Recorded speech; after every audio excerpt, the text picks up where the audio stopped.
Vamos a hablar sobre la educación universitaria, Paola, y lo que se ha conocido hoy es que se prohíbe que los cursos de pregrado, básicamente los programas de pregrado, sean 100% virtuales. Hay opiniones a favor y en contra, depende yo creo que de la carrera, ¿no? Que hay carreras que realmente sí necesita forma presencial, pero otras no. Por ejemplo, medicina, enfermería, las que tienen que ver con la salud, definitivamente no pueden ser 100% virtuales. No, porque tienen que ser prácticas también. Efectivamente. Pero vamos a conversar y estamos ya conectados con Jorge Mori Valenzuela. Él es director ejecutivo de CAPE, Centro para el Análisis de Políticas Públicas de Educación Superior.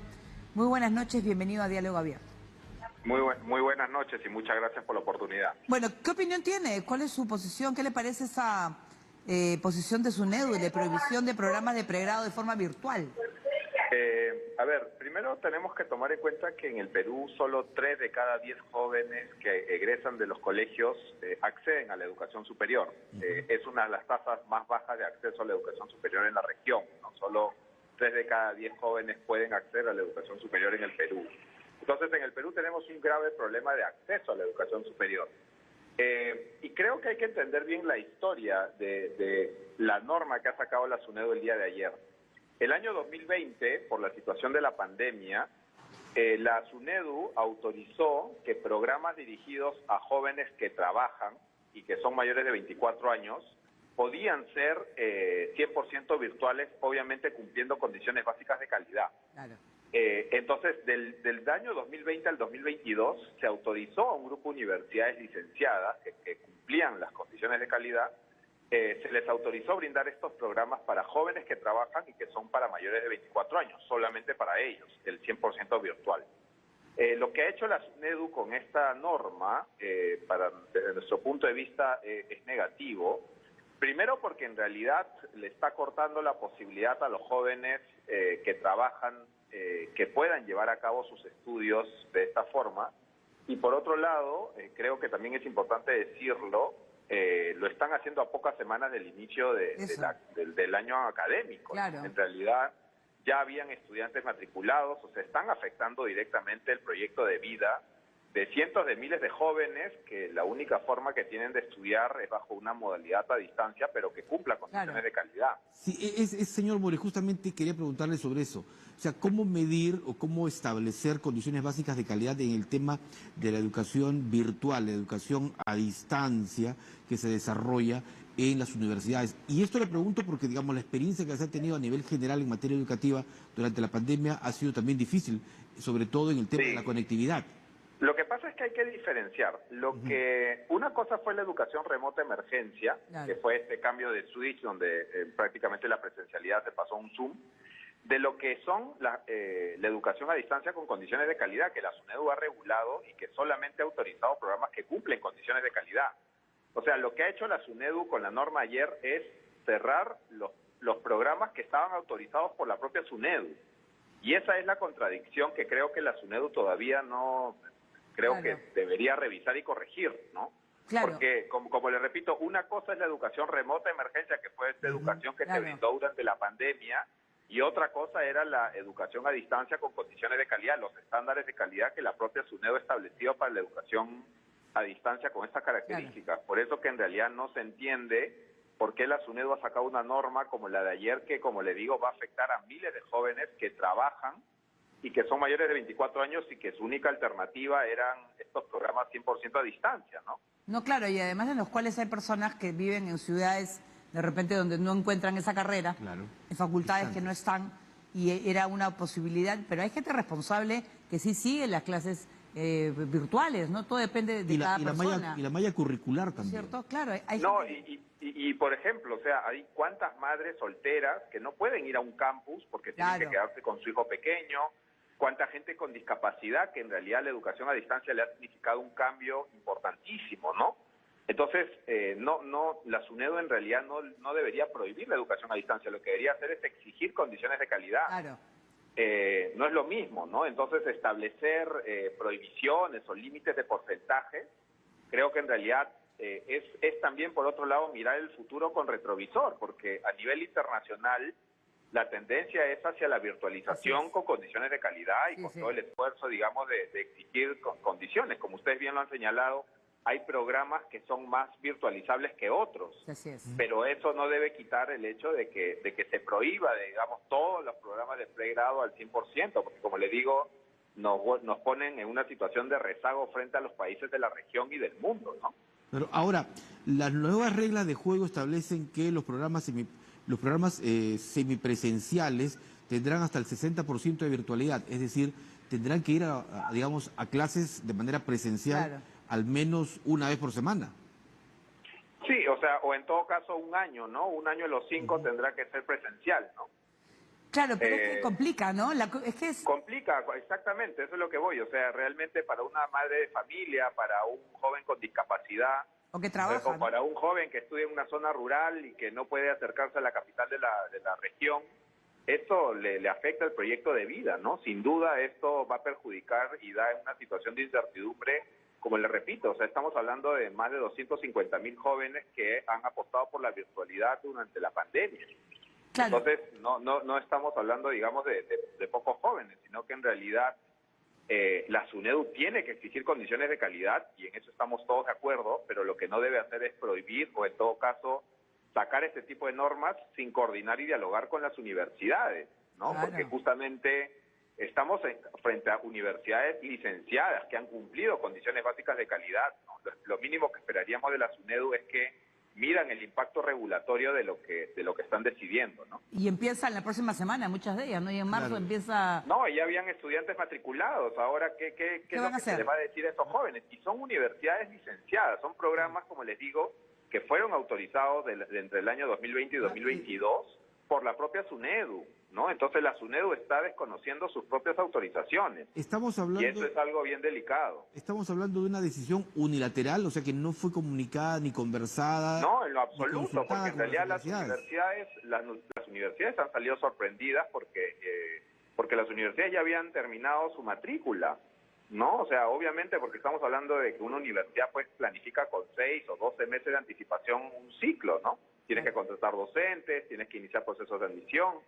Entonces, que 2 semanas antes del inicio de clases le digas a los alumnos ya no vas a tener un programa 100% virtual que estaba autorizado por la SUNEDU, es muy delicado, ¿no? Y creo que en este caso hay que invocar también a que el Ministerio de Educación se pronuncie.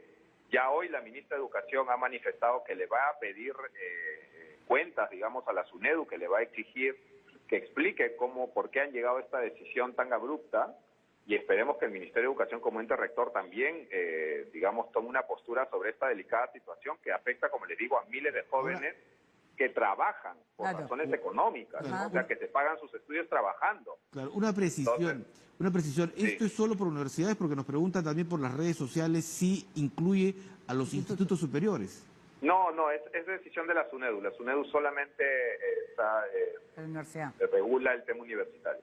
No, claro, y además de los cuales ahora también hablan de definir el perfil del estudiante que cursará los estudios de educación superior, no superior, después cómo tiene que ser ese apoyo tutorial. Lo que pasa es que también ha habido mala experiencia durante la pandemia, que quizás no fue lo ideal, pero es que era de emergencia, ¿no es cierto? O sea, Así es, una educación remota de emergencia. Claro, o sea, ahora, se hizo... Lo que se están hablando son de programas que han sido autorizados por la SUNEDU en el marco de los programas para jóvenes que trabajan y mayores de 24 años. Esa era la normativa de la SUNEDU, que el día de ayer se ha visto abruptamente cortada, ¿no?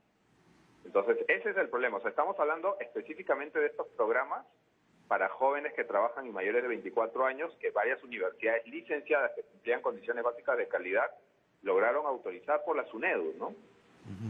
Ahora, ¿hay alguna forma de contrarrestar, frenar esta decisión de SUNEDU? ¿Hay algún recurso, una acción ante el Poder Judicial?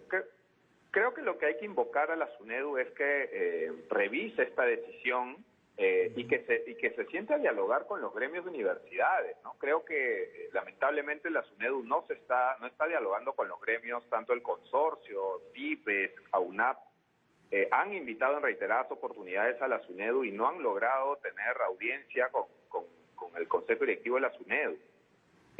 Lamentablemente solo es un pequeño grupo de universidades públicas que logra acceder a dialogar con la SUNEDU y creo que la SUNEDU debería iniciar un proceso de diálogo abierto para realmente entender qué está pasando en el sistema, ¿no? De lo Claro. contrario, se van a seguir cometiendo estos errores y al final los perjudicados son los jóvenes y sus familias. No, O sea, claro. no estamos hablando del proyecto de vida, pues, de Ahora- miles de jóvenes. Ahora, con la experiencia que tiene usted de haber tenido, digamos, función dentro del sector público y en materia de la educación superior, la malla curricular de los alumnos, digamos, virtuales y presenciales, ¿tiene, digamos, las mismas características? ¿Se No. logran? A ver. No, definitivamente que la educación a distancia con condiciones de calidad tiene su propia naturaleza, tiene su propio pacto pedagógico. El docente se convierte en un facilitador de contenido. Claro. Ya. Se necesita mucha mayor autonomía y responsabilidad del estudiante para que realmente la educación a distancia Funcione, se claro. desarrolle, funcione Claro. y se pueda hacer de calidad, ¿no? Se necesita un mayor esfuerzo en tutoría. Entonces se tienen que dar unas condiciones particulares y por eso que la educación a distancia también tiene que ser regulada por la SUNEDU, ¿no? Y Claro. establecer condiciones básicas de calidad. Yo creo que en eso todos estamos de acuerdo, que la SUNEDU establezca condiciones básicas de calidad, pero que no la prohíba, Claro, ¿no? Y que no claro. establezca límites, cuando en realidad lo que tiene que decir es, que la educación a distancia exista, pero las condiciones de calidad que tienen que Claro. cumplir son estas. Claro, porque Pero en la aquí lo que actualidad... está haciendo la SUNEDU en realidad es desconociendo sus propias autorizaciones. No, y además que en la actualidad, en el mundo entero, de hace muchísimos años, se llevan cursos de posgrado, maestrías y doctorados. Lo puedes hacer en una universidad de Europa y es incluso hasta más exigente que una universidad presencial. Totalmente. ¿No? Porque Así tienes es. que demostrar que estás a distancia, pero que eres responsable, que tienes todo el acceso y presentas tu trabajo de investigación. O sea, No, estamos mirando el futuro con retrovisor, con este tipo de normas, ¿no? Como les digo, o sea, realmente las tendencias internacionales apuntan hacia una mayor virtualización de la educación superior y claro, o sea, la SUNEDU tiene el deber de exigir condiciones de calidad, eso no está en discusión, pero no podemos cerrar las puertas a una educación a distancia, sobre todo por el derecho que tienen los jóvenes claro. a una educación a distancia, ¿no? Porque para miles de jóvenes en el Perú es la única alternativa de formación que tienen. Sí, pues bueno, habrá que esperar cuál es el pronunciamiento de SUNEDU, porque estaba repasando justamente la nota de prensa que aparece temprano. ¿Cuántos estudiantes habrán? pero ¿Saben básicamente- ustedes cuántos estudiantes? Sí, entre el año 2020 y 2021 estamos hablando, según cifras oficiales, de 250.000 jóvenes que han estado en educación a distancia. Es una buena cantidad, entonces. Por supuesto, es más cantidad que los estudiantes que habían en las Presenciales. universidades con licencia negada. Claro, es que hay mucha gente que, por ejemplo, tiene, mamás que tienen a sus hijos. Entonces pueden llevar una carrera sin necesidad de tener que salir de casa. ¿no? Exactamente, jóvenes que tienen algún tipo de discapacidad motora. También. Pero, a ver, Entonces, es un tema también del derecho al acceso de los jóvenes, ¿no? a ver, en parte digamos, de la nota de prensa que entrega SUNEDU desde esta mañana, señala, señor Mori, que es responsabilidad de SUNEDU velar por la calidad de nuestra educación, asegurando que los programas académicos cumplan con los estándares necesarios para formar profesionales competentes y comprometidos con el desarrollo del país. Pero no se desagrega cuáles son esos estándares necesarios. No les explica. No, y en realidad, o sea, todo el mundo está de acuerdo con la calidad, pero lo que no puede hacer la SUNEDU es prohibir la educación a distancia. O sea, todos estamos de acuerdo que exija cuáles son, o sea, que eleve las condiciones de calidad, Claro. que supervise y fiscalice, pero no puede prohibir que una educación a distancia. Ese es el error que está cometiendo, creo, la SUNEDU. O dan tiempo, De ¿no? pensar que en realidad lo que está obviamente es perjudicando finalmente el proyecto de vida de jóvenes, ¿no? O sea, y creo que ahí la SUNEDU, como les digo, tiene que revisar su decisión de atacar la educación a distancia y tiene que sentarse a conversar con las universidades para realmente saber lo que está pasando en el sistema, ¿no? Creo que también aquí hay que invocar que la Secretaría de Gestión Pública de la PCM cumpla su rol de evaluar el impacto regulatorio de esta norma, porque hay instancias en el Estado que también tienen que velar por el derecho de los jóvenes a acceder a una educación universitaria, ¿no? Muy bien, pues muchísimas gracias pues al señor Jorge Mori Valenzuela, director ejecutivo de CAPES, que es para el Análisis de Políticas Públicas de Educación Superior. Mañana vamos a conversar con SUNEDU. Así es, mañana estará un vocero justamente de la superintendencia para que nos explique los motivos por el cual se ha tomado esta decisión. Muy bien, muchas gracias y nosotros vamos a hacer una pausa y vamos a hablar de los deliveries. Se anuncian un paro nacional para este 11 de marzo, pero por las razones, y vamos a conocerlas luego de la pausa. Así es, retornamos con ese tema.